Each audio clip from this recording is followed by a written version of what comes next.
Actually, I think beyond the water politics, but I think about nature, nature or natural resources, environmental policy.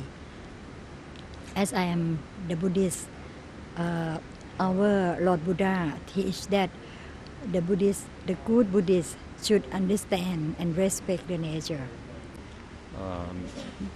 Politics or the political economy of water, which I think is a much more objective way to address this, is recognizing that water has a value to various parties, a value in terms of helping them with becoming wealthier or happier. Well, water is all about politics. Because water, the trouble with water is that the moment you touch it, you're touching the lifeblood of society. And water cannot really be captured by any one discipline. It touches every discipline. So you may be approaching water from engineering, but very quickly you have to get into economics and law and sociology. Water politics is the whole realm of dealing with the water sector and how water is managed and allocated and preserved, and looking at the whole wide range of mechanisms for doing that, whether it be just economics, whether it be maintaining biodiversity or some other aspect like that, just purely political reasons as well. From the experience of the people of Burma, where the civil war have been and the people have been under the rule of the military dictatorship since 1962, but people have no rights, to say on any, to express their opinion or have any rights to talk about what they want and what they do not want over the land and resources, and especially on the water. Water politics is quite complicated politics. It covers so many sectors. Sometimes when we develop policy, strategy, or legislation to govern or to the management of water, we look at the water as one angle. But I think that when I observe from different conference and attend different training, and when we are talking about water politics, we should also talking about water resources, water catchment, as broader area, and should not only focus on the use of water as before, but we have to think about how to protect this water. Well, it's extremely political for one very, I would say, simple reason, to put it simple. The river crosses many countries. So the same water comes from China, downstream, crosses a bit of Myanmar, then Laos, Thailand, Cambodia, and Vietnam, and ends up in the delta, which is then receives all the impacts of what happens upstream. So what is political is the relationships between countries on co-managing and co-developing a shared resource. The word governance sounds top-down, like government.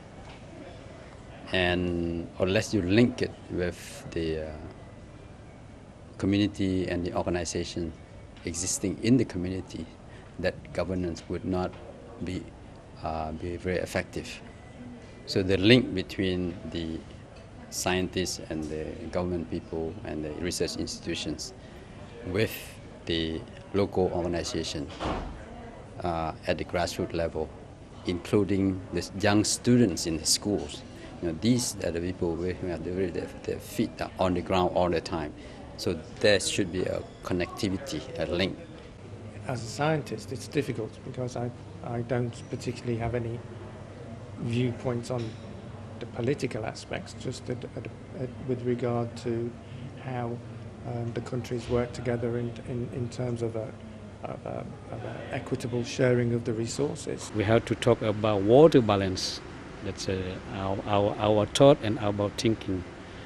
And it's quite difficult to say about water balance because someone, for example, my country contributes more water and we use less.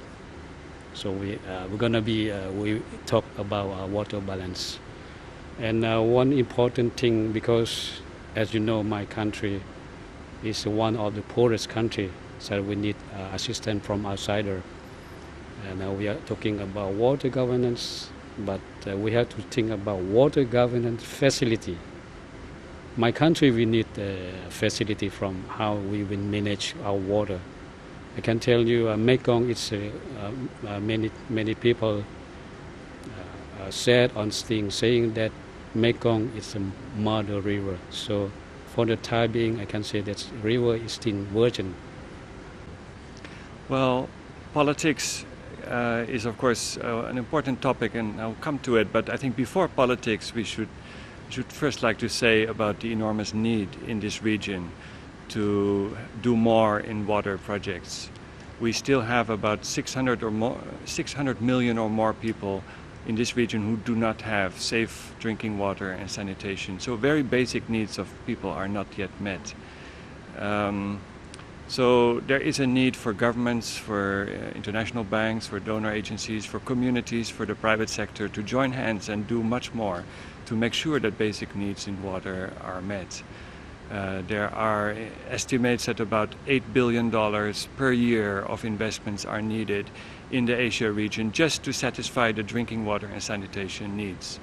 And these needs have been talked about for a long time, but there's still so many people out there who do not have these basic needs met. So that should be the first concern.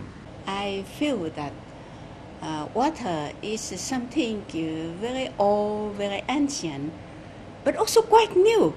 Yeah, very quite new, because before we used to talk about water as infrastructure, development of dam and sluice and canal and so on. Now it's not only that, we have to move to other things as well. Why? Because the resource is becoming restricted and the population is growing. The need is so high, it's higher than the supply.